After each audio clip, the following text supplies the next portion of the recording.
Today I'm taking a look at a plugin by another mastering engineer. He's quite heavy online, talks a lot about loudness. He's really into it. He runs the dynamic range day. He's that into loudness. We're all into loudness. It is mastering after all. We're trying to get things loud and trying to keep them dynamic. So I'm checking out his plugin today. He's part of a group called Meterplugs, and this one shows you, well, let me just show you. So Meterplugs have sent me over this loudness penalty analyzer plugin that they've developed. If you watch my channel a lot, then you'll know my thoughts on loudness and sound and how that works.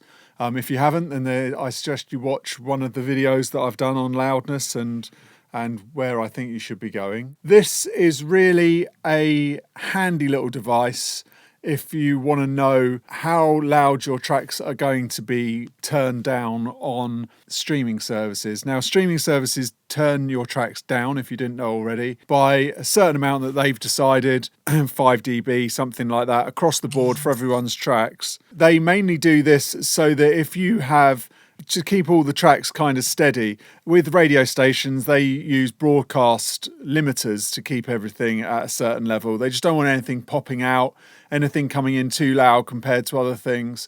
And so this is the same sort of thing. Some of these services do use limiters, I believe, and some of them don't. They use different algorithms for building up their files. Now, this plugin doesn't share those algorithms. I think that they're probably kept sort of under wraps at the different services, YouTube, Spotify, and I'm sure they change all the time, whatever codecs they want to use on their systems. But what this is handy for is just to say, okay, look, across these certain tracks, then you're going to get taken down. Well, in this case, you're going to be pumped up 3 dB in Spotify. Tidal's going to take you down 2.8. Pandora's going to take you up 3.4. So all these different things just gives you an idea of where your track's going to be when it goes to streaming services. Now, if this is something you're into and you think that by turning your track down by the amount, and you could do kind of an average of what everyone's doing. So, for example, not here, but if I just play the track that I've got so that we can get, let's press reset. There's an auto gain here, so you can listen to exactly what's going on for every single.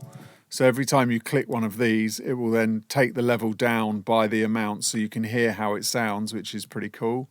Preview, so we can do that. If I go to Pandora, it goes lower. So you're basically just turning it down quickly. But what you could do here, if you wanted to, would be to you could use it so that you can have your track being more dynamic on these platforms. It's telling me that if I took off 3.7 on my limiter, then it would be at 0 on Spotify and they wouldn't be bringing my track down at all.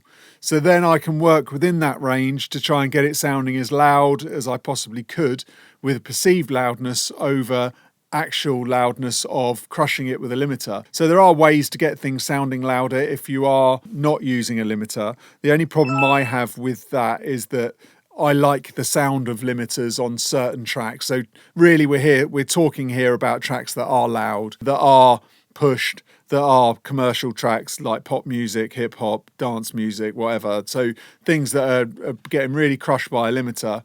So I personally like that sound of limiting. I think it makes it sound like a finished track. But if you wanted to work with this, you could then not use the limiters so much and then get the track sounding a little bit more dynamic, and then also keep it in the range and do a separate streaming master. I personally don't necessarily always do streaming masters, only if I'm asked to. And then this is the sort of thing that I do. I'll take my limiters down and by a certain amount so that, depending on the track, so that the track's more dynamic and isn't being limited as much. So yeah, that's basically it. That's what this plugin does. It gives you all the levels that your track will be taken down so that you can make a decision when you're mastering to either keep everything averaging around 0 on those streaming services, or don't worry about it, just push the track up to the loudness sound that you like, and then at least you know, okay, it's going to get taken down like everyone else's by 4 dB or whatever. So there you go. There you have it. That's the Meterplugs. This is £47 or $47, I think. So go to Meterplugs and you can get this plugin from there. So there you have it. If you're into loudness, you want to see what's happening online to your tracks as you're working on them, then that's definitely a plugin worth getting. It's on offer at Ian's website now, and it is about $47, I think. So it's definitely worth having so you can check out exactly what's going on with your sound. I hope you like this video. Until next time, thanks for watching. Bye.